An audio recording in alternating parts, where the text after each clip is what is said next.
প্রোগ্রামগুলো থেকে সর্বদা মানুষকে সততার পথে আহ্বান করা হয়, সারাদিন মানুষকে আল্লাহর ভয় দেওয়া হয়, যার কারণে মানুষ এখনো যতটা ভালো আছে এর বেশিরভাগ ক্রেডিট হলো এই দ্বীনি প্রতিষ্ঠানগুলোর, দ্বীনি আয়োজনগুলো।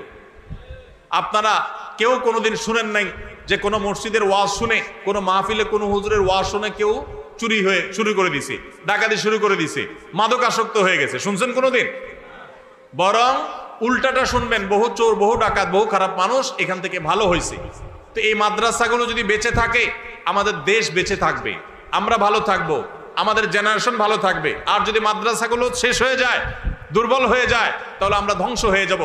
আজ আমাদের সমাজে যতটুকু অনাচার, যতটুকু অনিয়ম, যতটুকু অন্যায়, যতটুকু পাপাচার আমরা দেখি, এটি দাওয়াতের অভাবে, ইসলাম প্রচারের, যথাযথভাবে ইসলামকে প্রচার করার অভাবে। আর সে অভাব দূর করবার জন্যই এই প্রতিষ্ঠানগুলোকে আমাদের বাঁচিয়ে রাখতে হবে। মনে রাখবে।